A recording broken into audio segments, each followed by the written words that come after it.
Good morning, or even good evening for you, depending where you are, and welcome to Lowdham, or Lowdham, depending on how you pronounce it. We're here the day after its official opening. The Signalbox behind us now is open to the public for viewing, so we're here on the Sunday for the viewing. Just got a little bit of time before they open up. Just having a look round, and it's a lovely warm sunny day compared to the absolute drizzle we've had in Derbyshire so far. This is Lowdham station itself. Box is looking nice, so we'll hopefully have a look around there. Just had a look round outside. Looks like they've got the bit of the old siding as well that they can use. There's a few little exhibits in there, so hopefully they'll be extending that at some point. I noticed there's a few signals already wired up. There's one just there, which wheel just buried down behind me there in the grass. There's a little bit of lead-off bench outside the front there, which you can just see, and they've got a few exhibits they've started doing a bit of work on, so we'll have a look around and see what's happening.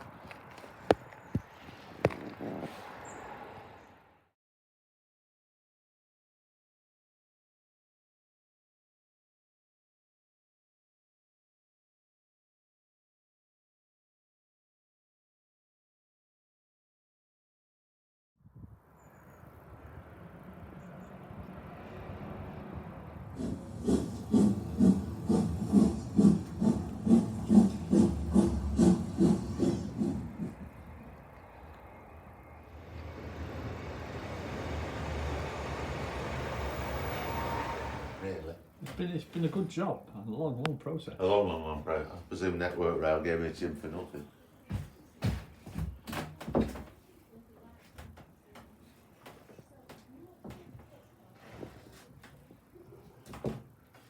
So I take it most of you have been following a bit of what we've been doing on Facebook and Yes, yes, yes, aware of yeah, what we're yeah. doing. No, okay, you're fresh to it.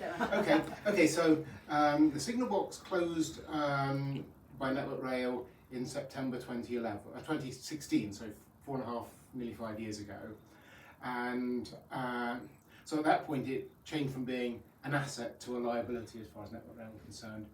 4 things that could happen: it could get boarded up and left to rot, it could get demolished, it could get preserved here, or it could go to a heritage railway. There's no 5th option as far as I can think of. Didn't want it to get boarded up and left to rot. Certainly didn't want it to get demolished. Going to a heritage railway would have been a good second best, but everyone in the village wanted it to be kept here. Couldn't stay where it was because the only access to it was walking along the track, and Network Rail wouldn't countenance that under any circumstances. So here it is, and so last summer we had a huge focus on moving it. Oh, I think this is our last.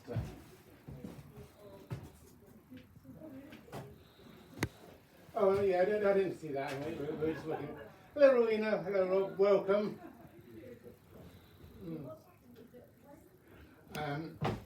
So did Network Rail give it to Yes. So you? Unusual.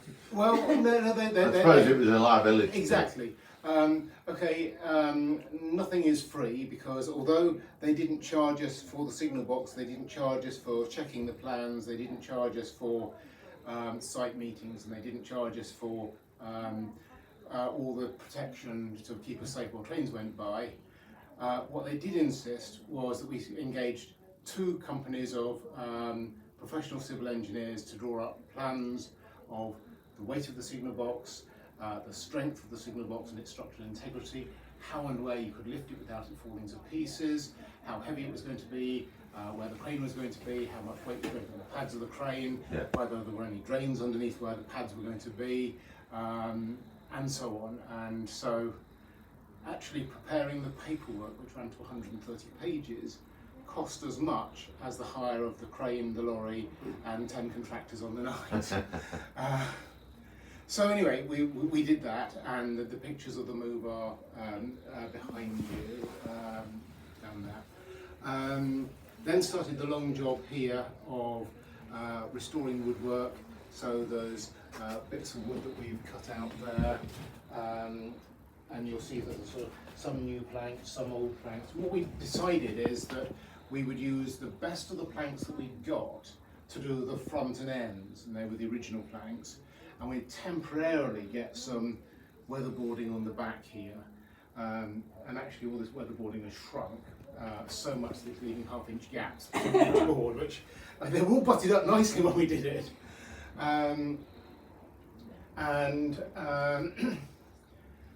Yes, I mean eventually we'll redo the back of the signal box with proper overlapping wood, and it'll all be nice. So anyway, what was down here was when it was in Network Rail use was zillions of wiring. In fact, these two boards that the panels were on all had cable conduits coming up and fans and fans and fans of wires, because every single light bulb in this panel behind you had a wire to it. Every single lever switch had a wire to it. Every single signal had wires to it, several wires to detect whether the signal was showing whichever way. And all the level crossings had dozens of wires to them. I mean, it was just wires galore. And the other thing down here is that it's where the movement of the levers translates into movement of rods and wires that actuate all the points and signals. So that's what we've got here. Shall we go upstairs? Yeah.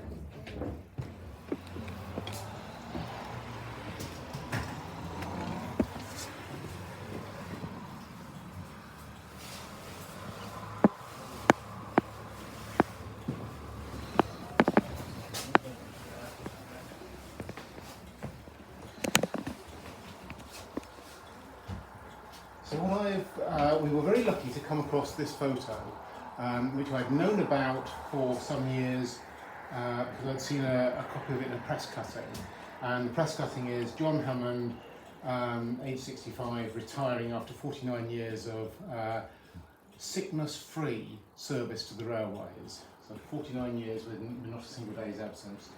But it's great because it shows the signal box as it was, because when even back in the 1980s, when the top colour photo was taken up there, you can see that what they've done is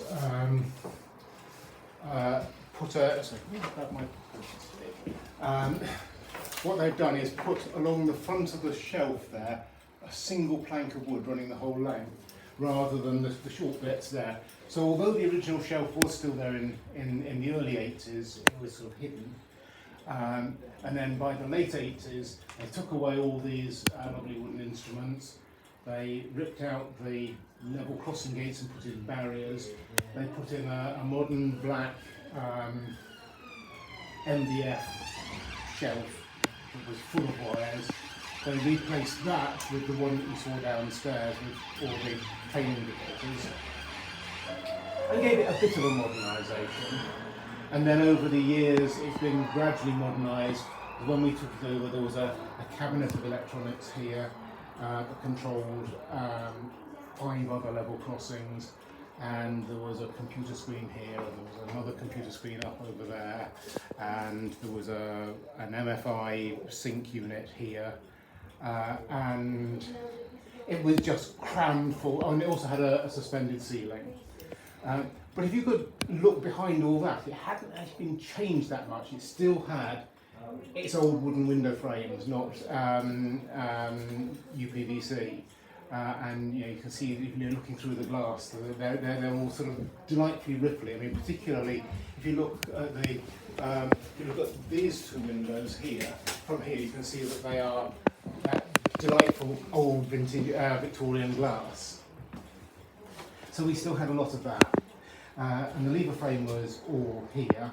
Okay, all the interlocking had gone, and these have been replaced with plastic ones in the 50s or 60s, and most of them had gone. So but anyway, it was lovely to recreate that. So we've got the row of 4 instruments, the 2 bells, the telephone, the platform bell.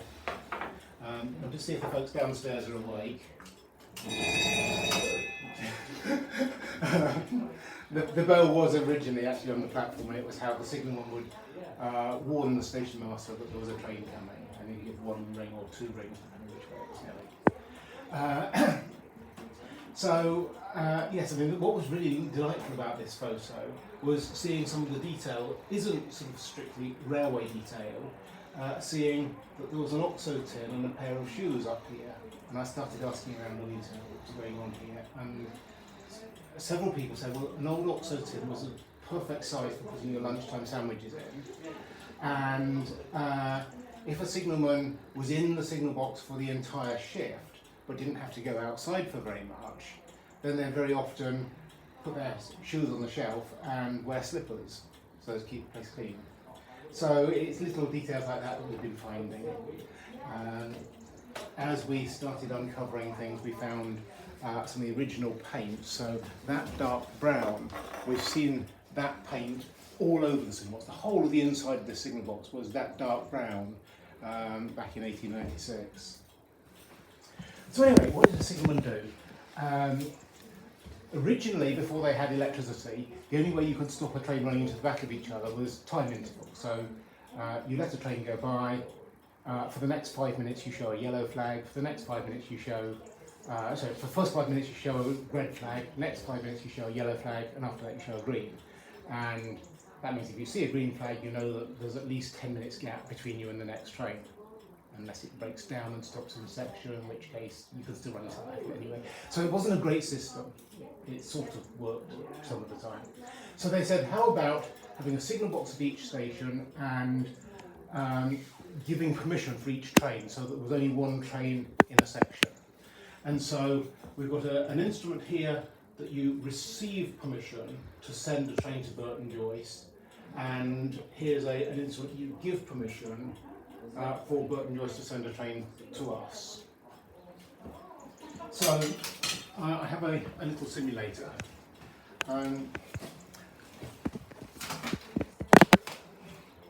Dominic, yes. Do you want to carry on filming, or would you like to be I'll signalman? carry on filming happily. You wouldn't? Okay, right, fine. Okay, I can do both. So we had a series of bell codes, that being the quickest way of getting a message across. So if we've got a train coming from Lincoln to Nottingham, so it's coming this way, the first thing we would know is when the Thurberton signalman rings our bell, and we would reply with one back. And he'd say, is the line clear for an ordinary passenger train, which was 3-1? And if it is, we can repeat it. He would go, yes, that's right. We would repeat it like that, and we would give permission by doing that.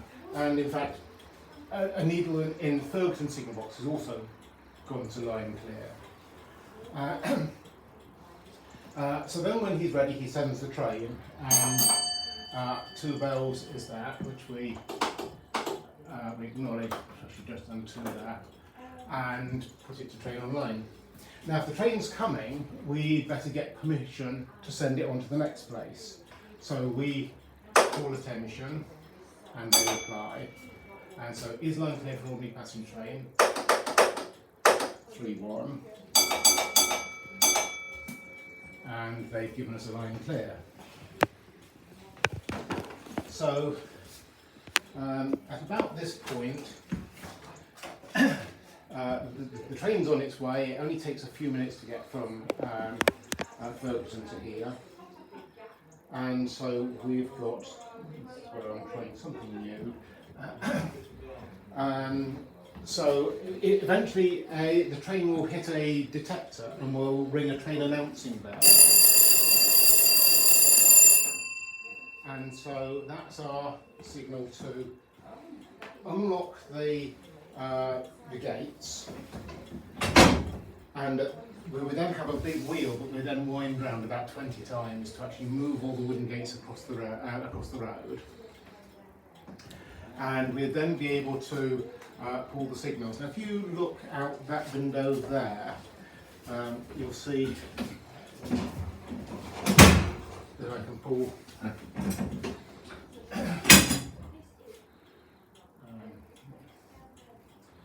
and then because trains can't stop in a grey like cars, there's another signal that's about 3/4 of a mile away that doesn't show red or green, it shows yellow or green. So it's either go through at full speed or start slowing down. And this is where this thing I'm just trying to see whether this works.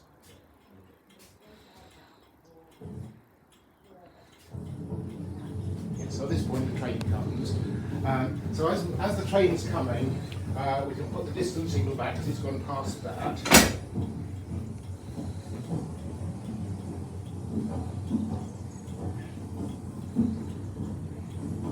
And he's come, it's coming through, and we can then put this signal back, because this is the signal that controls letting him into the station.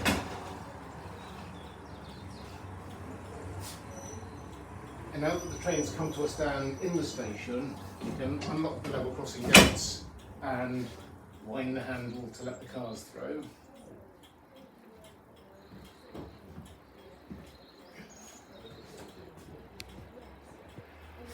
Just got to wait for the train to go. He's off now.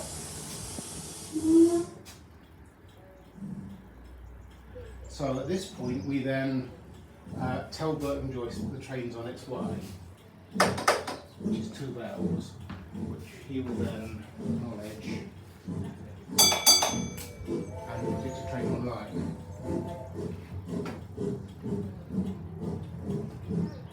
And at this point we watch the train as it's going past and check it's got a tail lamp to make sure that the train's complete. We haven't left a couple of carriages behind that the next train would run into, and it has. So we then give 2-1, which is train out of section, to Ferguson, which he will then acknowledge. And now that the train's gone by, I can put that signal back to data. And all that's left is to wait till the train arrives at Burton Joyce, and they will give us train out of section that we acknowledge. So that's the passing of a train as it might have happened in the 1950s. The only thing I haven't done is written the time that every single bell signal was sent and received in the book, which seems like a lot of hard work, but it was actually a really good way of the signalman keeping a track of what was going on. You know, it was a case of, you know, it would be very easy to think, well, did that train go by or not? You know, if you're doing something that's so familiar so often, you may not realise you do that. I hope so. Even more now. I came up here and asked the signalman if I could staple this piece of card to the book. And about 4 years later, I got a phone call out of the blue from someone in a signalling department, S&T department up in Lincoln, saying we're having a clear out and there's a book here with your phone number on it. Would you like it? In fact, the books from all the signal boxes that closed at the same time, so I got the whole lot. So on the last used page, there it says 36 minutes past midnight, September 2016, Lowdham Signalbox, signed out of use by Lee Sutcliffe. And actually Lee Sutcliffe came here yesterday afternoon together with a whole load of other retired signalmen and